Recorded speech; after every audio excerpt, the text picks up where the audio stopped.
3, 2, 1, 0. Plus 5 seconds. Lift off normal. P1 tracking. P3 tracking. Magnificent liftoff of PSLV C-57 with Aditya L1 on board. जानने सूर्य में छुपा गूढ़ जीवन ऊर्जा का रहस्य। उड़ रहा देखो उभरते नए भारत का आदित्य, लेकर ये अपने साथ बौद्धिक क्षमता का सत्य। भारतीय वैज्ञानिक रच रहे खुशियों का साहित्य। सूर्य की ओर उड़ रहा देखो उभरते नए भारत का आदित्य। इससे पहले कि चंद्रमा की धरा पर विक्रम की पहली शाम होती, वैज्ञानिकों ने सूरज की ओर अपना सूर्यदूत आदित्य रवाना कर दिया है। आदित्य भारत की पहली स्पेस ऑब्जर्वेटरी अंतरिक्ष वेधशाला का नाम है। Congratulations. The Aditya L1 spacecraft has been injected in an elliptical orbit of 235 by 19,500 km, which is intended very precisely by the PSLV. Very unique mission mode here, with the upper stage of the PSLV taking 2 burn sequence for injecting the primary satellite for the first time. So I want to congratulate PSLV. Congratulations, India.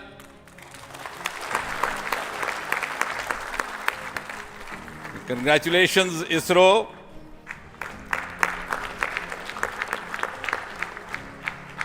And while the whole world watched this with bated breath, it is indeed a sunshine moment for India.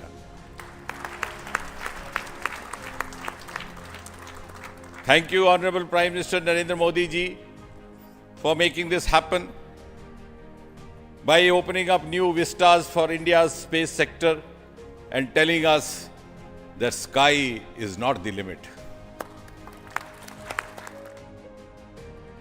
सूर्य का चरित्र समझने ये rocket Aditya mission को L1 point की ओर ले गया है। इस लंबी यात्रा का गंतव्य है पृथ्वी तथा सूर्य के बीच का ये लॉन्ग रेंज पॉइंट L1। पृथ्वी से 15 लाख किलोमीटर दूर है हमारे आदित्य का ये गंतव्य डेस्टिनेशन। सूर्य से हमारी कुल दूरी का मात्र 1%। इस लंबी यात्रा की सफलता के लिए इसरो अध्यक्ष सोमनाथ ने मिशन लॉन्च से पहले प्रार्थना भी की। सूर्य की ओर शुरू हुई ये यात्रा 5 सालों तक नहीं रुकेगी। Now from now, the Aditya L1 will take its journey after some Earth maneuvers. It will start its journey to the L1 point. A very long journey of almost 125 days. So let us wish all the very best to Aditya spacecraft. The successful launch of Aditya L1 is also a testimony to the whole of science and a whole of nation approach which we have sought to adopt in our work culture.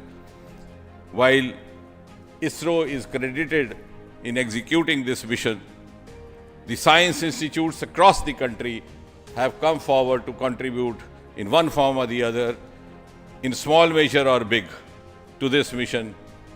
स्वयं सूर्यदेव ने चाहा व आशीर्वाद दिया तो आदित्य की mission life भी बढ़ सकती है। इस दौरान दूर अंतरिक्ष में ये भारत ही नहीं पूरी दुनिया के लिए स्पेस ऑब्जर्वेटरी का काम करेगा। सृष्टि के सृजन व परिवर्तन के नियमों के गूढ़ रहस्य को जानेगा। ये जानने के लिए पहले स्वयं को L1 पॉइंट की स्थिर हेलो कक्षा में स्थापित करेगा। ये L1 पॉइंट उसी कक्षा में है जिस पर पृथ्वी हमारे तारे सूर्य का चक्कर लगाती है। यहाँ स्थिर रहकर सूर्य को निर्बाध रूप से देखा जा सकता है। An object whose orbit starts here will slowly drift towards the sun. An object starting here will slowly drift towards the earth. And an object starting here will slowly drift away into the outer solar system. But an object won't move if the surface is flat. The surface is flat at 5 points, called the Lagrange points. The first 3 points were discovered by Euler. The remaining 2 were discovered by Lagrange. Now, why you want to have the eclipse all the time? Because you want to see the corona. Why corona? Because when sun burps, when sun is angry, the corona is what it takes the matter away. Now, what is unique about this instrument? this is going to see the corona as close as possible from the disk of the sun. Now, what is so challenging about it? It is because the sun's corona is 1,000,000 times fainter than the disk of the sun. So you have to not see the disk of the sun, but see only the corona. So this instrument is very difficult to make, challenging. यहाँ से देखने पर सूर्य पर कभी ग्रहण नहीं पड़ता। साथ ही L1 पॉइंट की हेलो ऑर्बिट में आदित्य स्वयं को संतुलित रख पाएगा। अन्य ग्रहों का गुरुत्वाकर्षण भी इसे तंग नहीं करेगा। L1 is a point, it's an orbit which is in between the sun and earth, where the gravitational pull will be balanced. So the orbit, in that orbit satellite will be placed, it will observe, stay in that orbit and it will observe the sun for 24 hours without any obstructions of our day and night.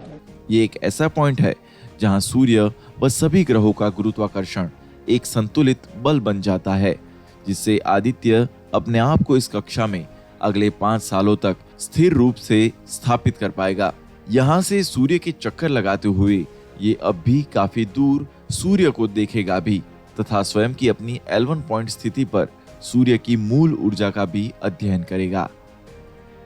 We only have 3 spacecraft around Lagrangian 1 point primarily from NASA and ESA. So I think again this is a fantastic achievement from India. If you could reach L1 with the full observatory class mission, it will really open a new window altogether. So I think this is a great opportunity. Aditya L1 सूर्य से दूर रहकर शुद्ध सूर्य पवन को समझेगा। शनिवार 2 सितंबर सुबह के 11:50 Shri Harikota SHER Andhra Pradesh से PSLV ने जैसे ही ये लंबी उड़ान भरी, सतीश धवन अंतरिक्ष केंद्र के लिए ये बड़े ही गर्व का पल था। अभी 14 जुलाई को ही इन अंतरिक्ष योद्धाओं ने विक्रम को भी चंद्रमा की धरा पर भेजा था, पर शीतल चंद्रमा पर गर्म सूर्य पवन को समझना भी तो जरूरी था। And we are proud to be Indian now after the Chandrayaan success. I think it's just not the students, it's the entire country is excited. And we got this opportunity to now travel towards sun. So it is very important that the younger generation, comes into the research and also utilizes the data. बहुमूल्य जीवन ऊर्जा के कई अनसुलझे रहस्य है, जिन्हें जानने के लिए दुनिया बेताब है। हम भारतीय भी जिज्ञासा की इस दौड़ में 21वीं सदी का भारत पूरी तरीके से आत्मनिर्भर है। ये अनसुलझे रहस्य जानने के लिए आदित्य के पास कुल 7 पेलोड उपकरण है। इनमें से 4 सीधे सूर्य को देखेंगे, बाकी के 3 सूर्य से चलकर L1 पॉइंट तक आए दृश्य तथा अदृश्य प्रकाश के कणों को जानने व समझने का प्रयास करेंगे। Aditya L1 is a multi-wavelength, multi-instrument and multi-directional mission. Multi-wavelength because it works in X-rays, UV and visible. Multi-instrument because there are 7 experiments on board. And multi-directional because it looks not only in the sun direction but also around it. Now when the sun becomes angry, there are 2 types of process which happens. One is solar flares, that means electromagnetic radiation, which reaches the earth in 8 minutes. But along with that, there is a mass which is also ejected out in form of plasma, and that can take about 2 to 4 days to reach the earth. What we are looking for from the Aditya L1 mission is to see the impact of solar flares as well as coronal mass ejections as they comes to the earth. इनमें से कई प्रारंभिक कण पदार्थ की चौथी अवस्था plasma से जुड़े हैं, जिनका चुंबकत्व, चुंबकीय व्यवहार, उनकी प्रवृत्ति जानने के लिए बहुत जरूरी है। जो 4 उपकरण दूर से सूर्य को देखेंगे, उनमें से एक है VELC, जो कि SAC अहमदाबाद व IIA बेंगलुरु ने मिलकर बनाया है। We are having a continuous view of sun 24 hours. It is not, there is no day, there is no night there actually. All 24 hours it is seeing the sun. The instrument is seeing sun and it is getting the data. प्रक्षेपण के 127 दिन बाद आदित्य जब L1 point के चारों ओर की hello orbit में पहुंच जाएगा, ये VELC रोजाना सूरज की 1440 तस्वीरें पृथ्वी पर भेजेगा। Visible emission line coronagraph is meant to observe the solar corona, that is the outermost layer of the sun. And the uniqueness of this VLC is we are going to measure the solar corona from the lowermost boundary, that is from 1.05 solar radii. That is the main uniqueness of this Aditya. Because the corona is hot, the emission which you get is in the terms of it's not absorbing the light which is coming from the sun, but it's already hot, so it is coming down by emitting lines. So we are tracking these lines using what? A coronagraph. Now what is a coronagraph? This instrument makes a total solar eclipse all the time within the instrument. So you are looking at the sun all the time 24/7 through using this mission, and this instrument looks at the sun as though it is always in total solar eclipse. Now what we planning to study using this instrument is the corona, its dynamics. Through this emission line you can actually measure the velocity by simple physics called Doppler effect. So you can measure the velocity, you can measure how much matter is moving, and eventually how that matter will come to the earth and the heliosphere. So it's overall this instrument, along with the others, of course, the other PI will also be explaining about it. So these holistically will give you a lot of information regarding not only the sun but also the heliosphere. सूर्य का बाहरी हिस्सा corona कहलाता है। सिर्फ सूर्य ग्रहण के दौरान वैज्ञानिक इसे देख पाते हैं। बाकी समय अत्यधिक प्रकाश वाले इस हिस्से फोटोस्फीयर के कारण कोरोना का भाग छुप जाता है।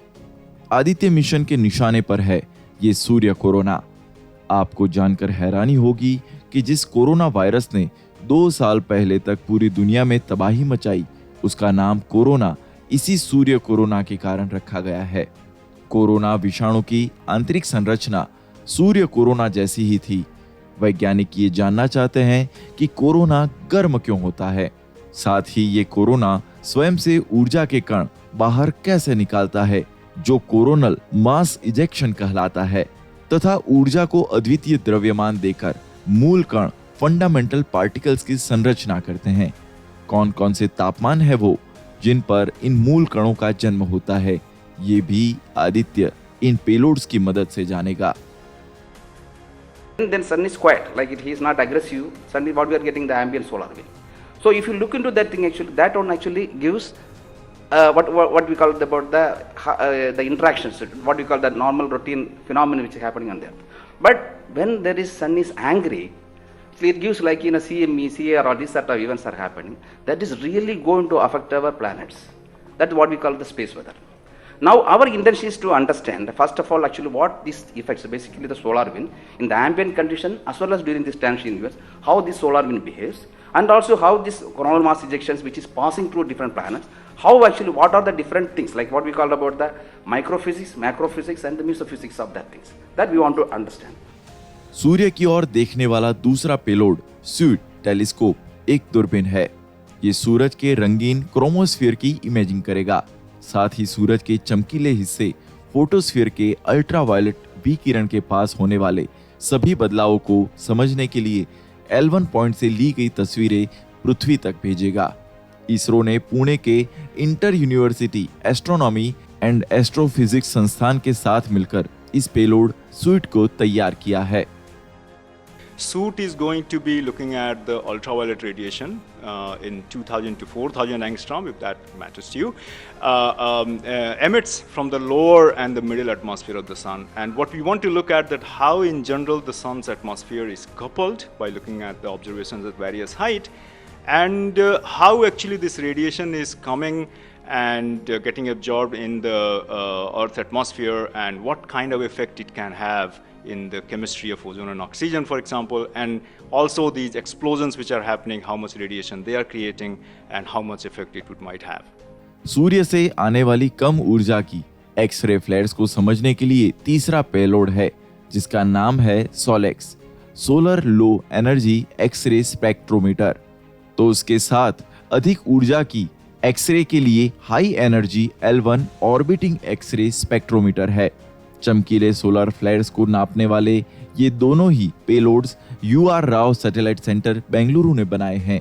वर्ष 2025 से 2028 के बीच सूर्य से काफी सोलर फ्लेयर्स आने की संभावनाएं हैं, जिन्हें देखने की शुरुआत दूसरे पेलोड स्यूट से होगी। इन सूर्य पवनों के L1 पॉइंट पर पहुंचने से पहले सूर्य के केंद्र में जन्म लेते समय भी, जिसे देखा जाएगा। सूर्य के केंद्र की गति जो सोलर फ्लेयर्स के लिए जिम्मेदार है, वो आदित्य पर लगे पेलोड्स समझने की कोशिश करेंगे। जब ये सूर्य पवन 1,35,00,000 किलोमीटर की यात्रा करके L1 पॉइंट पर पहुंचेगी, आदित्य के 3 अन्य पेलोड्स इनका इन सीटू अर्थात स्पर्श करके मेजरमेंट करेंगे। यही तो शुद्ध सूर्य शक्ति है, जिसकी ऊष्मा की उत्तम ज्वाला के सामने कोई टिक नहीं पाता। दुनिया भर के वैज्ञानिकों के लिए अंतरिक्ष का मौसम समझने की कोशिश भी करेगा अपना Aditya. Because the solar flares actually tells the dynamics and activity in the sun. So the thing is, there are 2 unique instruments built by URAO Satellite Center that is going to cover the solar flares from 1 kV to extremely high energy, about 200 kV. And we know that visible sun is only 6,000 degree Kelvin temperature, whereas the outer surface of the sun is million degree Kelvin. So the thing is, why there is disparity? So I think these 2 instruments, along with the other 2 instruments, VLC and SUIT, we are going to address this $1 million questions as well as why there is difference. अब बात करते हैं बाकी के बचे 3 उपकरणों की, जो L1 पॉइंट पर इन सीटू आंकड़े इकट्ठे करेंगे। सूर्य से चलकर आने वाला प्रकाश जब अपनी 99% यात्रा कर लेता है, तब L1 पॉइंट पहुंचता है। यहाँ आते आते इसके प्लाज्मा व कणों में सूर्य पवन सोलर विंड कितनी तीव्र बची रह पाती है, ये जानना जरूरी है। साथ ही इन ऊर्जा भरे आयनों में कैसे व किस स्थान पर कम व अधिक ऊर्जा है, यह जानने के लिए आदित्य पर पेलोड नंबर 5 एस्पेक्स है, Aditya solar wind particle experiment. सूर्य पवन नापने वाला ये इमेजिंग पेलोड PRL अहमदाबाद ने बनाया है। And it measures particle, field and radiations. So you don't have such kind of satellites existing at L1 point so far and currently. That makes Aditya L1 absolutely unique because we are going to measure remotely, in situ and particles and fields. I was also mentioning about multi-direction, and that is coming from the ASPEX payload, which stands for Aditya Solar Wind Particle Experiments. And this is going to measure particles ranging from 100 EVs going to several MeVs. And therefore, we should know in what direction the plasma is coming and whether the plasma is getting accelerated in between when it comes from sun towards earth. And therefore, there is a multi-direction information which is available from the ASPEX payload because it consists of 2 sensors, SWIS and STEP, essentially giving you in 2 different energy bands, and therefore we'll be able to quantify the CME, CIRs and all the process which is happening on the sun which gives out coronal mass ejections. छठे payload का बड़ा ही दिलचस्प नाम है, पापा कहते हैं इसे plasma analyser package for Aditya, जिसे विक्रम साराभाई स्पेस सेंटर ने बनाया है। That's why we named it as PAPA. PAPA means Plasma Analyzer Package for Aditya. This is developed by Space Physics Laboratory in support of Vikram Sarabhai Space Center. And now this instrument has 2 components. If you look at the solar wind, basically it comprises of 95% protons, then alpha particles roughly around 4 to 5%, then equal number of electrons also. So our PAPA is a comprehensive package measuring both ions and the electrons. 7वां व अंतिम payload है magnetometer. ये L1 point पर 2 ग्रहों के बीच की magnetic field को नापेगा। बेंगलुरु की इलेक्ट्रो ऑप्टिक्स सिस्टम लेबोरेटरी ने इसे बनाया है। सूर्य के प्लाज्मा से निकलने वाले कणों में कितना चुंबकत्व है, ये आगे कैसे बढ़ते हैं, साथ ही 2 ग्रहों के बीच में सूर्य की मैग्नेटिक फील्ड कैसी होती है, आदित्य इन सभी बातों का भी अध्ययन करेगा। The magnetic field measurements are very crucial in space and especially at L1 point. What we are going to measure with magnetometer is the interplanetary magnetic field that is coming all the way from sun and towards the earth.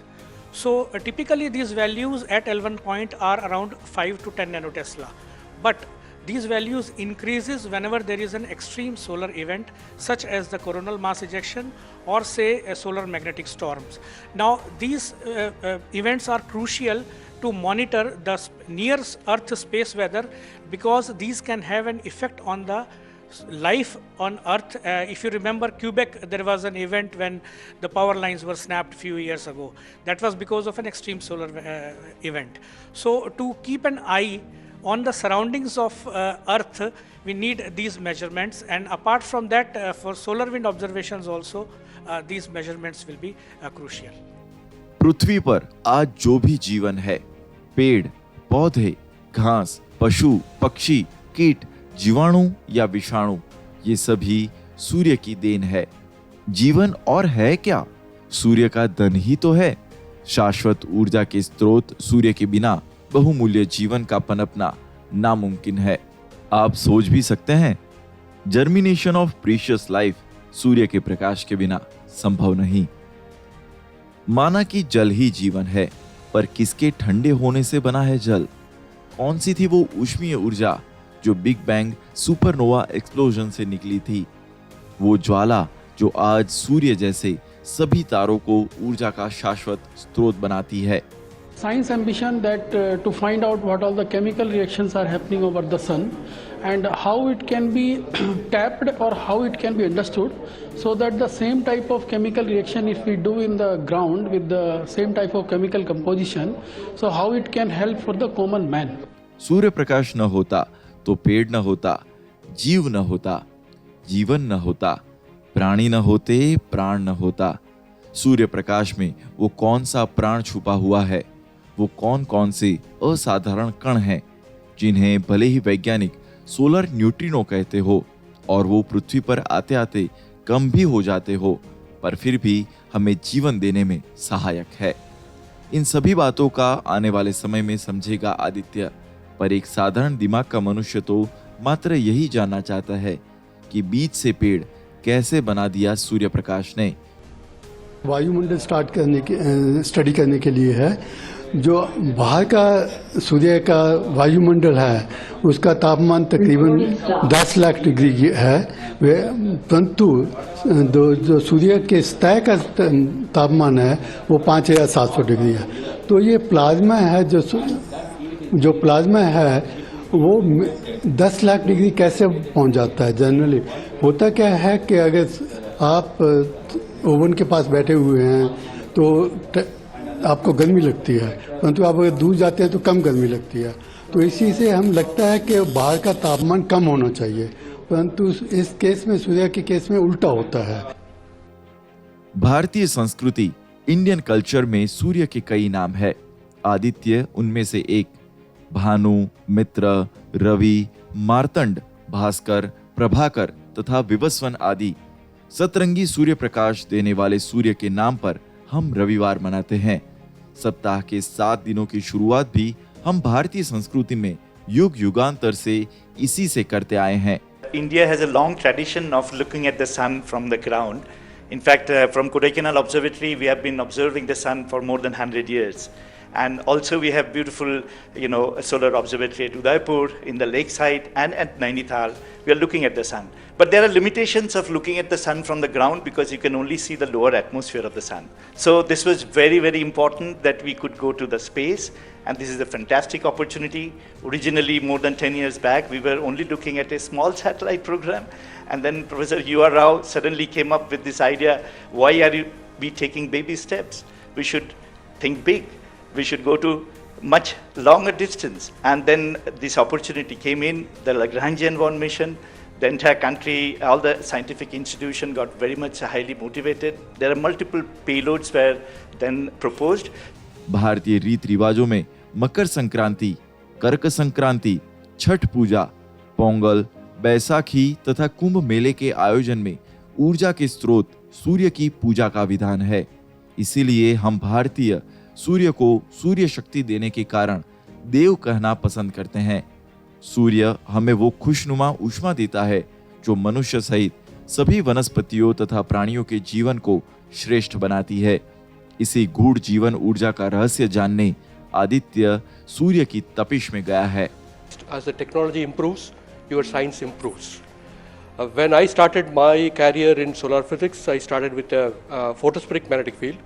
Now we are in a position where we can do coronal magnetic field with Aditya L1, which was not feasible when I was doing my PhD. So similarly, as we move on and as the technology starts to improve, we would be able to generate much more capable instruments, much more compact instruments which will enable us to do much more science than what we can currently do. So we look forward to capitalize on ISRO's capabilities both at the large scale as well as at the small scale instruments, and also its capability for developing new technologies. Chandrayaan 3 launch has galvanized the whole nation, and everybody is interested to know what all is happening in the science and technology within the country. And therefore, this mission, along with the Chandrayaan 3 mission, that is the Aditya L1 mission and Chandrayaan 3 mission, is going to give us a lot of new information which is going to be very beneficial for the country. We love these kind of missions because the students and the general public, they're naturally interested. The interest is builds up towards the mission, and we want to use that to promote science, scientific temper, scientific thinking and interest in astronomy among the students.